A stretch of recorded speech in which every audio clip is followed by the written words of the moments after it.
साथियों नमस्कार, मैं रंजन यादव। आज इस वीडियो में मैं एआईपीएफ की प्लान के संदर्भ में बात करने वाला हूं। ये वीडियो एजुकेशनल पर्पस से रिकॉर्ड किया जा रहा है। अब मैं बात करने वाला हूं पूरा डिटेल्स प्लान एआईपीएफ का। आप पूरी प्लान को सही से समझेंगे, थोड़ा सा टाइम देंगे, पूरा डिटेल्स में प्लान समझाने वाला हूं, क्योंकि ये बहुत आसान वीडियो होने वाला है पूरे यूट्यूब में। ठीक है, तो आप थोड़ा ध्यान से समझेंगे, मेरे शब्दों पे और कलम पे ध्यान रखेंगे कि मेरा कलम जा कहाँ रहा है। ठीक है, मैं बात करने वाला हूँ एआईपीएफ यानी एआई पावर्ड फाइनेंस। यानी ये नाम से ही क्लियर हो रहा है कि फाइनेंस सिस्टम को यहाँ पे एआई के थ्रू पावर्ड किया जा रहा है। ये जो सिस्टम है 16 नवंबर 2025 को पहली बार इसके कॉन्टेक्ट को तैयार कर पूल बनाया गया, यानी सिस्टम को रेडी किया गया। 31 दिसंबर 2025 तक इसमें केवल डाउ मेंबर बने जिनकी मिनिमम इन्वेस्टमेंट $5,000 का था। उसके बाद 1 जनवरी 2026 से सिस्टम आम पब्लिक के लिए लाइव हुआ है। यानी पहले इन्होंने डाउ मेंबर बनाया, बिकॉज ये डाउ का प्रोजेक्ट है। कोई भी एडिफिकेशन डाउ वोटिंग के थ्रू ही यहाँ पे होता है। इसके जो सीईओ है वो ईशा माकिम है, जो कि पोलैंड का रहने वाले हैं। ऑलरेडी ये बाइनेंस के ऊपर 18 जनवरी को लाइव आ चुके हैं इसके सीईओ, और जो इसके टेक्निकल हेड है वो भी 9 फरवरी को बाइनेंस के ऊपर लाइव आके अपने डिटेल्स साझा किए। ओके, अब यहाँ पे क्वेश्चन आता है कि सर एआईपीएफ है क्या। तो सर एआईपीएफ एक स्टेकिंग प्रोग्राम का टोकन है जो कंपाउंडिंग के थ्रू हमें और आपको इनकम करने का एक शानदार अपॉर्चुनिटी देती है। ठीक है, यानी आप टोकन खरीदते हैं और टोकन खरीद के स्टेक करते हैं, वहां से आप पैसे बनाते हैं। यहाँ पे एक टोकन की कीमत $2.2 की फिलहाल में चल रही है, अभी जब मैं वीडियो रिकॉर्ड कर रहा हूँ। ठीक है, अब यहाँ पे अलग 5 प्रकार का यहाँ पे स्टेकिंग प्रोग्राम है, जिसके थ्रू आप स्टेक करके आप रिवार्ड कमा सकते हैं। स्टेकिंग का मतलब होता है टोकन को लॉक करना। यहाँ टोकन आपका लॉक होता है। अब यहाँ पे लॉकिंग के लिए 5 ऑप्शन दिया हुआ है, यानी कि आप इस पांचों में से कोई भी ऑप्शन को सिलेक्ट कर सकते हैं। अगर आप चाहते हैं कि नहीं आपका फंड कम दिन के लिए लॉक रहे, यानी 24 घंटे के लिए लॉक रहे, तो यहाँ पे जो रिवार्ड आपको मिलेगा 0.6% 24 घंटा में, यानी 12 यहाँ पे 12 घंटा की कंपाउंडिंग होती है। यानी 12 घंटा यानी दिन के 1:30 बजे और रात के 1:30 बजे इसका क्लोजिंग होती है, यानी हर 12 घंटा पे कंपाउंडिंग होती है। तो इसको हाफ आप कर लेंगे तो उस हिसाब से आप निकाल लेंगे। 45 दिन में 0.7% का आपको रिटर्न आता है। 90 दिन के लिए अगर स्टेक करेंगे तो 0.8% का रिटर्न आता है। अगर 180 दिन के लिए स्टेक करेंगे तो 0.9% का रिटर्न आता है, और 360 दिन के लिए स्टेक करेंगे तो 1% का रिटर्न आता है। ये जो भी रिटर्न है ये 24 घंटे का रिटर्न है, लेकिन यहाँ हर दिन के 1:30 बजे और रात के 1:30 बजे क्लोजिंग होती है, यानी ये रिटर्न को हाफ कर दीजिएगा। हम लोग रिकमेंड 360 दिन करते हैं, क्योंकि यहाँ ये 1% का रिवार्ड मिलता है, यानी हर 12 घंटा पे 0.5% का रिवार्ड आपको आता है। और हर 12 घंटा पे यहाँ पे कंपाउंडिंग होती है। जो भी आप कैपिटल डालते हैं, यानी जो भी आप टोकन स्टेक करते हैं, 0.5% आएगा और वो आपके कैपिटल में ऐड होते जाता है। अब इस कंपाउंडिंग की वजह से एक एआईपीएफ 360 दिन के लिए अगर आप स्टेक करते हैं तो वो 36 एआईपीएफ में बदल जाता है, यानी 36 गुना टोकन की क्वांटिटी बढ़ रही है, यानी टोकन की संख्या 36 गुना हो जा रही है। अगर आपने स्टेक कर दिया, रिवार्ड विड्रॉल नहीं करते हैं, तो ये 36 गुना हो जा रही है। ठीक है, यानी 100 एआईपीएफ अगर आप लगा रहे हैं तो 3600 एआईपीएफ बन जाता है 360 दिन में, राइट। अब मान लिया सब लोग तो 360 दिन तक का वेट नहीं कर सकते हैं, लेकिन अगर 360 दिन का आपने स्टेकिंग कर दिया तो 100 टोकन अगर आपने डाला है तो 70 दिन में 100 टोकन रिवार्ड के तौर पे आ जाता है। यानी अगर आप चाहे तो जितना कैपिटल डाले थे उतनी कैपिटल को 70 दिन में आप विड्रॉल कर सकते हैं। ओके, यानी 70 दिन में आप जितना टोकन स्टेक किए रहते हैं उतना टोकन रिवार्ड के तौर पे आ जाता है, और आप आराम से रिस्क फ्री बिजनेस यहाँ से कर सकते हैं। फिर भी अगर 70 दिन का आप वेट करना नहीं चाहे तो आप एक मंथ में 35% का टोकन रिवार्ड रिटर्न के तौर पे आ जाता है, तो आप इसको विड्रॉल कर लीजिए। मेरा अगर प्रिंसिपल आप मानेंगे तो मैं बोलता हूँ कि हर 10 दिन पे विड्रॉल करें। क्यों? क्योंकि डेली 1% आ रहा है सर, तो 10 दिन में 10% का रिटर्न आपको आता है, और 10% का रिटर्न कम नहीं होता है। ठीक है, अगर आपने हर 10 दिन पे विड्रॉल सिस्टम आपने किया या अपने टीम में करवाया तो इसका फायदा क्या होता है कि आप रिस्क फ्री होते जा रहे हैं हर 10 दिन पे 10% निकाल कर। उसके बाद में आप जब रिस्क फ्री होते हैं तो आपके अंदर कॉन्फिडेंस आता है, तो जब कॉन्फिडेंस आता है तो आप टीम बनाना शुरू करते हैं, और जब कॉन्फिडेंस आता है तब रियल इन्वेस्टमेंट होता है। तो आप खुद भी ये काम करें और टीम में भी ये काम करवाएंगे तो इससे क्या होगा, टीम भी आपका रिस्क फ्री होते जाएगा, टीम के अंदर कॉन्फिडेंस आएगा तो लोग टीम बनाएगा खुल के, और साथ में रियल इन्वेस्टमेंट अपना कर पाएगा। क्योंकि डर की वजह से लोग स्टार्टिंग में अपना रियल रिस्क नहीं ले पाते हैं, कम रिस्क लेते हैं। तो 10 दिन का विड्रॉल सिस्टम बिल्कुल अपने टीम में आप जरूर डलवाइए, ठीक है। अब मैं बात करने वाला हूं इतना पैसा जो 36 गुना सिस्टम दे रही है, वो सिस्टम 36 गुना पैसा कहां से दे रही है, अब मैं उसका आंसर करने वाला हूं। नो डाउट सर, ये जो सिस्टम है, सिस्टम का जो मेन मोटो है सर, यहाँ ह्यूमन कंट्रोलिंग को जीरो कर दिया है, यानी पूरी तरीके से कट कर दिया है। यानी डीफाई को एआई के साथ में कनेक्ट करके पूरी सिस्टम को ऑटोनोमस बना दिया है। यानी ये जो एआईपीएफ का जो सिस्टम है टोटली ऑटोमेटिकली डीफाई और एआई के कॉम्बिनेशन से चल रहा है। यानी ये पूरी सिस्टम को टोटल मिलकर 5 एआई रन करा रहा है और साथ में डीफाई है, ठीक है। अब ये जो 5 एआई है, ये 5 एआई का अलग अलग वर्किंग काम, अलग अलग काम है। पहला एआई है जिसका काम है नया टोकन बनाना, आवश्यकता पड़ने पे बंद करेगा। दूसरा एआई है एसआईजी जो ट्रेजरी का देखभाल करता है। तीसरा एएलएस है जो कि इसके प्राइस के पंपिंग डंपिंग को मैनेज करता है। मैं अभी एएलएस के बारे में डिटेल्स चर्चा करूंगा क्योंकि ये सबसे इंपॉर्टेंट है। उसके बाद एआरपी है जो हर 12 घंटा पे आपके पैसा को ऑटो री इन्वेस्ट करता है, जिससे कि आपको कुछ नहीं करना होता है और आपका कंपाउंडिंग होता है। एक एएलपी है जो पूरी सिस्टम के लॉन्जेविटी को देखता है, यानी ट्रेजरी के बैंक बैलेंस को देखता है, उसका डाटा रखता है, ठीक है। आवश्यकता पड़ने पे पूरी प्रोसेस कंप्लीट करता है, सिंपल भाषा में। अब यहाँ पे ये एआई है, एआई का काम है। अब यहाँ पे हम लोग समझेंगे मिंटिंग फंक्शन को। मिंटिंग का मतलब होता है नया टोकन बनाना। जैसे हमारा गवर्नमेंट नया पैसा प्रिंट करता है आवश्यकता पड़ने पे, वैसे ही ये जो सिस्टम है आवश्यकता पड़ने पे नया टोकन बनाती है और हमें आपको प्रोवाइड करती है। अब उसका कंडीशन क्या है उसको समझिए। सर यहाँ ट्रेजरी का मतलब होता है किसी भी कंपनी का खजाना होता है, यानी इस कंपनी के खजाने में 250 दिन तक लोगों को रिवार्ड देने का बैकअप फंड होता है। यानी हर दिन 12 घंटे में जो लोगों को रिवार्ड जाता है उस हिसाब से अगले 250 दिन तक लोगों को रिवार्ड दे सकती है कंपनी। अगर कोई नया ज्वाइनिंग नहीं आया तो ठीक है, तो अगले 250 दिन तक का रिवार्ड रखता है अपने बैकअप के तौर पे। अगर बैकअप के तौर पे 250 दिन का रिवार्ड इसके पास में अवेलेबल है तो सर यहाँ पे कोई नया टोकन नहीं बनेगा। यानी 250 दिन का बैकअप रखता है कंपनी अपने पास में।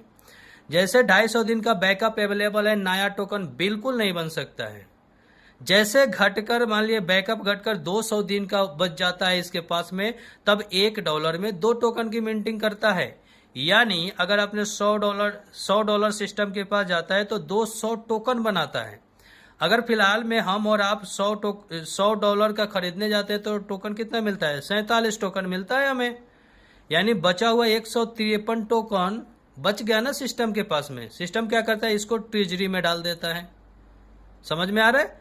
यानी सस्ते में टोकन की मिंटिंग करती है सिस्टम, और हमें तो $100 में 47 टोकन पा रहे हैं। बचा हुआ जो 153 टोकन है वो कहाँ गया? ट्रेजरी में गया। यानी सिंपल भाषा में जब जब ट्रेजरी का फंड 250 दिन से कम होता है, ये नया टोकन बनाकर ट्रेजरी में डालता है और ट्रेजरी से हमें और आपको रिवार्ड मिलता है। यानी सिंपल भाषा में बोले, जब जब ट्रेजरी में कम होगा तब तब ट्रेजरी में फंड मिंटिंग करके नया टोकन बना के डाला जाता है। यानी 250 दिन का मैनेज किया जाता है और यहीं से हमें और आपको रिवार्ड मिलता है। अगर सिंपल भाषा में बोले तो ये मान लीजिए ट्रेजरी डेट मीन्स कुआं है, और इस कुएं का कनेक्शन ना समंदर के साथ में है। मान लीजिए मिंटिंग फंक्शन समंदर हो गया, तो कुएं का कनेक्शन समंदर से है, और इस कुएं से हम और अब पानी निकालते हैं। यानी रिवार्ड के तौर पे जो टोकन मिला हमें पानी मिल रहा है, तो इस कुएं से हम क्या निकालते हैं? पानी। और इस कुएं का जो सोर्स है वो है समंदर, यानी मिंटिंग फंक्शन। तो समंदर से निकाल कर कुआं भरता है और कुआं से हमें और आपको रिवार्ड मिलता है। आई होप कि समझ में आ चुका होगा। अब इससे ज्यादा डीप क्या बताऊं। ओके, अब हम ये तो समझ में आ गया कि कहां से सिस्टम देती है, यानी नया टोकन बनाती है सस्ते में, नया टोकन बना के और हमें और आपको रिवार्ड देती है सिस्टम यहां से। अब ये प्रॉब्लम नहीं है कि रिवार्ड ये दे रही है सस्ते में बना के, मेन चीज है इसका डिमांड और सप्लाई मैनेज होनी चाहिए। अगर डिमांड हमेशा क्रिएट रहेगा तो टोकन का रेट सस्टेन रहता है, अगर डिमांड क्रिएट नहीं होगा तो टोकन का रेट सस्टेन नहीं होगा। तो उसको मैं अभी आगे देखने वाला हूं कि कैसे पूरी रेट को मैनेज करेगा। अब यहां पर समझिए, इसमें एक बड़ी इंपॉर्टेंट चीज है कमाल का, वो है एएलएस जो एआई लगाया गया है जो प्राइस को बैलेंस करता है। इसका मैकेनिज्म क्या है, एएलएस का मतलब इसके पास डॉलर और टोकन दोनों अवेलेबल होता है हेवी क्वांटिटी में, ठीक है। यानी एएलएस का काम क्या है, जैसे 6% टोकन के प्राइस में पंपिंग होता है तो एएलएस ऑटोमेटिक एक्टिवेट हो जाता है और अपने पास से टोकन निकालता है एआईपीएफ और लगातार सेल कर करके रेट को 3 से 4% डंप करा देता है, ठीक है। अगर इन दी केस अपोजिट सिनेरियो, अगर 6% से ज्यादा रेट डंप होने लगा टोकन का, तब क्या करता है, एएलएस एक्टिवेट होता है और अपने पास से डॉलर निकालता है और लगातार बाई कर करके रेट को 3 से 4% पंप करा देता है। यानी सिंपल भाषा में बोले तो एएलएस का काम है ना तेजी से रेट को बढ़ने देता है ना तेजी से रेट को गिरने देता है, ठीक है। एएलएस सिस्टम के स्ट्रेंथ को मजबूत रखता है। यानी एएलएस के सिंपल भाषा में बोले तो एएलएस के पास में सर 50 से 60% का ना बैकअप फंड होता है यूएसडीटी के रूप में। यानी अगर इन दी केस अगर पूरा मार्केट में बाइंग प्रेशर बंद हो जाए, सेलिंग होने लगे ना, तो एएलएस के पास औकात होती है 50 से 60% का खरीद लेने की टोकन को। यानी अगर आज जो रेट चल रहा है $2.2 का ना, अगर बिल्कुल बाइंग एकदम बंद हो जाए और केवल सेलिंग अचानक से आने लगे ना, तो ये अकेला एएलएस ही 60% खरीद लेगा। यानी कि $2.2 से रेट खूब गिर के जाएगा तो $1.4 तक ही जा सकता है, इसके नीचे नहीं जा पाएगा, क्योंकि 60% औकात एएलएस अपने पास लेकर बैठा है ताकि उतना टोकन खरीद सकता है, ठीक है ना। आप इसका प्रैक्टिकल भी कर सकते हैं जाके। आई होप कि यहां तक आपको चीजें समझ में आ चुका होगा कि सिस्टम मैनेज कैसे कर रहे हैं अपने आप को, ठीक है ना। अब मैं लास्ट में प्रैक्टिकल भी करवाऊंगा, थोड़ा सा आप बने रहिएगा। अब यहाँ जो एएलएस है, नो डाउट कि एएलएस के पास फंड कहां से आ रहा है, क्योंकि एएलएस जितना मजबूत होगा टोकन का प्राइस उतना सस्टेन करने वाला है, ठीक है ना। तो एएलएस के पास में जो पैसा आ रहा है वो कहां से आ रहा है, तो उसको समझनी पड़ेगी, क्योंकि एएलएस का सीधा कनेक्शन सर विड्रॉल प्रोसेस के साथ है। अब विड्रॉल सिस्टम को हम समझ लेते हैं। यहाँ पे टोकन जो भी आप इनकम करते हैं, चाहे वो टीम इनकम हो चाहे आपका स्टेकिंग इनकम हो, यानी वो विड्रॉल आप कैसे करेंगे सर। अगर आपका जो कोई भी इनकम हो, जो स्टेकिंग का इनकम स्टैटिक में आता है और टीम का इनकम डायनामिक में, यहाँ पे इनकम आता है आपका, ठीक है। जब आप इनकम को विड्रॉल करते हैं तो टर्बो बैलेट में जाता है और टर्बो से विड्रॉल करते हैं तब वो मेन बैलेट में जाता है, ओके। अब यहाँ पे देखिए, स्टैटिक या डायनामिक से विड्रॉल करके टर्बो में ले जाते हैं तो यहाँ सिस्टम 5 ऑप्शन हमें और आपको देती है कि आप इस 5 ऑप्शन में से कोई एक ऑप्शन को सिलेक्ट कर सकते हैं, ठीक है। अगर आपको डायनामिक से टर्बो में इंस्टेंट लेकर जाना है तो 20% का चार्ज पे करना पड़ता है यूएसडीटी के रूप में। अगर आप चाहते हैं कि नहीं 20% पे ना करूं तो आप 15% भी ले सकते हैं, लेकिन 10 दिन में टोकन आपको मिलेगा। अगर आप 20 दिन में लेना चाहते हैं तो 10% का चार्ज लगेगा, 30 दिन में लेना चाहते हैं तो 5% का चार्ज लगेगा, 60 दिन में लेना चाहते हैं तो कोई चार्ज नहीं लगेगा। अब इसको समझिएगा, एज पर एग्जाम्पल आपने सेलेक्ट किया कि नहीं मैंने 5% चार्ज पे करना है तो आपको 30 दिन में टोकन मिलता है। अब वो कैसे मिलेगा, मतलब 300, मान लिया एग्जाम्पल के लिए 300 टोकन आपको निकालना है, आपने 30 दिन सेलेक्ट किया, मतलब ये 300 टोकन 30 टुकड़ा में बट गया, यानी 10 टोकन पर डे आपके टर्बो में जाता रहेगा। यानी ऐसी बात नहीं है कि 30 दिन के बाद विड्रॉल होगा, नहीं, यानी डेली बेसिस पे वो टोकन आपके टर्बो में जाता रहेगा। ये 30 दिन में कंप्लीटली आपके टर्बो में चला जाएगा, ओके। यानी अब ये कंडीशन डाला क्यों? हो सकता है हमें और आपको लगता है कि ये बहुत कॉम्प्लिकेटेड कर दिया है, हमारा पैसा निकालने के लिए बहुत कंडीशन डाल दिया है। बिल्कुल सर, हमें और आपको ऐसा लगता है, लेकिन सर ये सिस्टम की हेल्थ के लिए बहुत बड़ी चीज है, ठीक है ना। यानी आप समझिएगा ये कंडीशन डाला क्यों। सबसे पहली नंबर चीज है, 20% 15% चार्ज की वजह से लोग जल्दी निकालता नहीं है 20% कटवा के, वो लोग जाएंगे 30 डेज में यानी 5% में। जब 5% में जाएंगे तो क्या होगा, टोकन जो अचानक से सेलिंग आने वाली थी अब वो धीरे धीरे स्लोली सेलिंग के लिए आएगी। और बड़ा पैसा कौन कमा रहा है, या तो बड़े लीडर नहीं तो बड़े इन्वेस्टर। तो बड़ी सेलिंग तो वही करते हैं ना। और बड़ी सेलिंग अगर अचानक से किसी भी टोकन प्रोजेक्ट में आए तो टोकन का रेट डंप करता है। तो टोकन का रेट डंप ना हो इसके लिए सिस्टम ने चार्जेज लगाया, जिसकी वजह से लोग लगभग 5% चार्जेज में शिफ्ट होता है। तो 30 डेज में टोकन धीरे धीरे स्लोली आता है, यानी सेलिंग प्रेशर को कंट्रोल किया है सिस्टम, जिससे कि रेट में कोई भी दबाव ना आए गिरने का। दूसरी नंबर चीज, ये जो चार्जेज कट रहा है ना, ये चार्जेज जाता है एएलएस के पास में।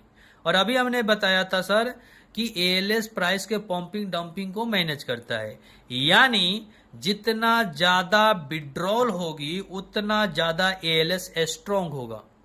यानी अभी तक हमने जो भी सिस्टम देखा है उससे हटकर लाख गुना बेटर इन्होंने बनाया है कि जितना ज्यादा विड्रॉल होगी ना उतना ज्यादा एएलएस मजबूत होगा, और जितना ज्यादा एएलएस मजबूत होगा टोकन के रेट को उतना ज्यादा मैनेज कर पाएगा ये। आई होप कि आप समझ पा रहे होंगे, ठीक है ना। तो ये जो एएलएस है ना, इस सिस्टम का जान है, यूं बोलिए तो हार्ट है। क्योंकि अगर एएलएस को हटा दिया जाए इस सिस्टम से ना, ये सिस्टम केवल खोखला बन के रह जाएगा, फिर इसके प्राइस को डंप कराना आसान हो जाएगा, ठीक है। अब आपका जो पैसा है ना टर्बो में चला गया। अब मान लिया टर्बो से मेन वैलेट में आपको विड्रॉल करनी है, ठीक है। मान लिया एग्जांपल के लिए $100 का टोकन आपको विड्रॉल करनी है, तो आपके वैलेट में, आउटर वैलेट में $100 होनी चाहिए। जैसे आप प्रोसेस करते हैं ना, ये अंदर का जो टोकन है तुरंत आपके आउटर वैलेट में चला जाएगा एट ए टाइम, और आपकी आउटर वैलेट से $100 लेके सिस्टम तुरंत टोकन खरीद लेता है। तुरंत एट ए टाइम सब प्रोसेस होता है, और टोकन खरीद के 12 घंटा के लिए, 12 आवर्स के लिए सिस्टम होल्ड कर देता है, ठीक है। अब थोड़ा सा और सिंपल भाषा में समझिए। मान लिया आपको सर $100 का टोकन निकालना है, तो $100 आपके आउटर वैलेट में होनी चाहिए, ठीक है। अब जैसे प्रोसेस करेंगे तो अंदर में जो $100 का टोकन पड़ा है ये तो आपके आउटर वैलेट में तुरंत चला जाता है। आपके आउटर वैलेट, अब जो तुरंत चला गया टोकन आप उसको सेल कर लीजिए या P2P कर लीजिए, ठीक है। और जो आपका डॉलर लिया सिस्टम, उसके बदले में टोकन खरीद लेता है AIPF तुरंत, और उसको 12 घंटा के लिए होल्ड करता है, और अगले 12 घंटा के लिए कुछ नहीं, वहां नॉर्मल एक विड्रॉल का ऑप्शन देता है, नॉर्मली विड्रॉल हो जाता है, उसमें कोई चार्जेस नहीं लगेगा। उसके लिए ये सब कोई कंडीशन लागू नहीं होता है, क्योंकि आपने जो $100 दिया, $100 के बदले में आपको टोकन मिल जाता है। अब ये प्रोसेस क्यों लगाया सिस्टम, तो सिंपली सर डिमांड क्रिएट किया, यानी पहला प्रोसेस से इन्होंने सेलिंग प्रेशर को कंट्रोल किया और एएलएस को मजबूत कर रहा है, और इस सिस्टम से क्या कर रहा है, डिमांड क्रिएट कर रहा है, और इस डिमांड की वजह से टोकन की प्राइस पंप करेगा।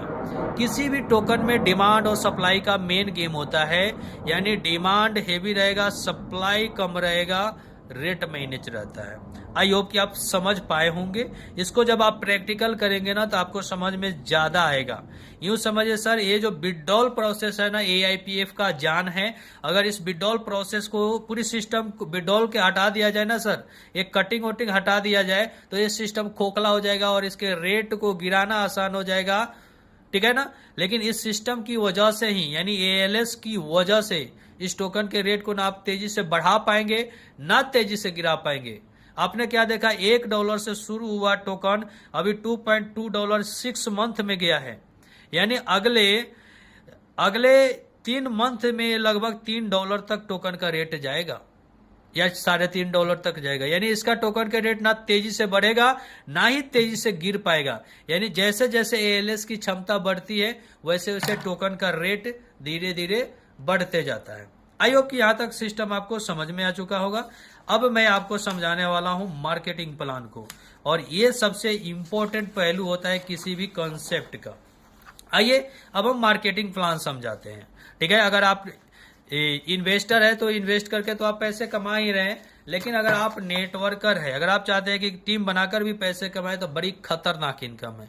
मार्केटिंग प्लान में सिंपल है, $100 के आईडी को एक्टिव आईडी माना जाता है, यानी एक्टिव आईडी को ही पैसा टीम से इनकम आती है, और एक्टिव आईडी टीम का होगा, उसी से पैसा आएगा, डीएक्टिव आईडी से पैसा आपको नहीं आएगा। लेकिन हाँ, उनको स्टेकिंग का अमाउंट जाएगा, उसके लिए कोई दिक्कत नहीं है, स्टेकिंग का जो आरओआई है जाएगा। यहाँ पे सर आप जितने भी डायरेक्ट लगाएंगे, वो जो भी आरओआई डेली कमाते हैं ना हर 12 घंटा पे एआईपीएफ के रूप में, उस एआईपीएफ का 10% आपको भी आता है। यानी मान लिया आपके टीम में आपने 4-5 लोगों को डायरेक्ट लगा दिया या 2 लोगों को डायरेक्ट लगाया, वो दोनों लोग मिलकर 20 टोकन डेली कमा रहे हैं, तो उसका 10% यानी 2 टोकन आपका भी डेली इनकम बनेगा। ठीक है, यानी स्टेकिंग कितना दिन का हुआ है? 360 दिन का स्टेकिंग हुआ है, यानी 360 दिन तक आपका इनकम कंटिन्यू यहां से शुरू रहेगा। ओके, अब बात है कि ये तो डायरेक्ट का इनकम हमेशा आएगा, चाहे आप किसी भी लेवल पे हो ना हो, उससे कोई मतलब नहीं है, आपका डायरेक्ट किसी भी लेवल पे चला जाए, नो प्रॉब्लम। अब इनडायरेक्ट टीम यानी डायरेक्ट के नीचे जो टीम बनेगी, उससे आपका क्या इनकम बनेगा? तो उसके लिए जरूरी है कि इनडायरेक्ट टीम से पैसे कमाने के लिए आपको रैंक होल्डर होना पड़ेगा। तो फर्स्ट रैंक नाम से कोई मतलब नहीं है, फर्स्ट रैंक जाने के लिए $5000 का बिजनेस आपके नीचे होनी चाहिए, यानी 5 लाख का बिजनेस। 2 डायरेक्ट आपका होनी चाहिए $100 का, $100 का आपका पर्सनल इन्वेस्टमेंट हो जाता है। तो टोटल टीम में जितने भी लोग आरओआई कमाते हैं हर 12 घंटा में, उसका 10% आपको आता है, यानी लगभग $10 से लेके $20 का इनकम प्रत्येक दिन का आपका शुरू हो जाता है फर्स्ट रैंक से। ठीक, कंडीशन, टर्म एंड कंडीशन है कि आपका मल्टीपल लेग चलनी चाहिए, क्योंकि एक लेग से प्रमोशन तो आपका हो जाएगा, लेकिन एक लेग से बड़ा पैसा आप नहीं कमा पाएंगे। तो आपका 3-4 लेग 5 लेग चलनी चाहिए, तब आप हेवी इनकम कमाते हैं। ठीक है, आप 2 लेग भी अगर सही से मेंटेन कर लेंगे तो भी आप अच्छे पैसे यहां से कमा सकते हैं। अब दूसरा लेवल जाने के लिए $20,000 का बिजनेस चाहिए, 3 डायरेक्ट आपका होनी चाहिए, 2 डायरेक्ट है, 1 डायरेक्ट और बढ़ जाएगा। $100 का इन्वेस्टमेंट है, $400 और बढ़ा के $500 का इन्वेस्टमेंट हो जाएगा। आप 20% पे चले जाएंगे। ये 20% डिफरेंशियल बेसिस पे है, यानी मान लिया आप 20% पे है और आपका कोई डाउनलाइन 10% पे है, तो उस टीम से आपको केवल गैपिंग इनकम 10% का ही आएगा। ठीक है, तो इस हिसाब से दूसरे लेवल पे चले गए तो $40 से लेके $60 का इनकम प्रत्येक दिन आता है, एवरी डे। तीसरा रैंक यानी $50,000 का बिजनेस आपके नीचे हो गया, ये सब इंक्लूड होता है। जैसे $20,000 हो गया है, $30,000 और हो जाएगा तो $50,000 आपका बिजनेस पूरा हो जाएगा। $50,000 का बिजनेस पूरा होते आप चले जाएंगे तीसरे लेवल यानी 30% पे। पर्सनल डायरेक्ट की संख्या एक बढ़ते जाता है और इन्वेस्टमेंट पर्सनल आपका बढ़ता जाएगा, राइट। तो आप चले जाएंगे 30%, यानी तीसरा लेवल जाने का मतलब $100 से लेके $200 का इनकम प्रत्येक दिन का इनकम होता है। आप चौथा लेवल यानी $1.5 लाख पे चले जाते हैं तो यहाँ पे 40% का इनकम आपको आने लगता है, यानी $300 से लेके $600 प्रत्येक दिन का इनकम। ठीक है, आप 5वां रैंक चले जाते हैं यानी $4 लाख का बिजनेस आपके नीचे हो जाता है, और पर्सनल स्टेकिंग और डायरेक्ट की संख्या बढ़ा लीजिएगा। 50% कमीशन पे चले जाते हैं, टोटल टीम के आरओआई का 50% डिफरेंशियल बेसिस पे, यानी $1,000 से लेके $3,000 प्रत्येक दिन का इनकम, यानी $1 लाख से लेके $3 लाख एवरी डे का इनकम आपका होता है यहाँ से। इस तरीके से टोटल 15 लेवल का बिजनेस प्लान है सर, 150% तक का बिजनेस प्लान है। यानी सोचिए 5वें लेवल जाते जाते प्रत्येक दिन का आप 1 लाख से लेके 3 लाख रुपए का इनकम कमा रहे हैं। चौथे लेवल पे 30,000 से लेके 60,000 रुपए प्रत्येक दिन का इनकम कमा रहे हैं आप।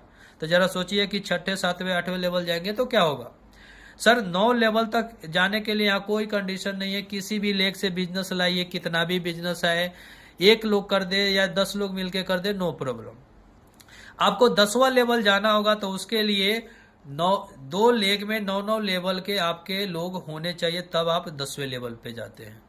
ठीक है, ये ही बिजनेस प्लान है सर। अभी तक आई होप कि आपको समझ में आ चुका होगा।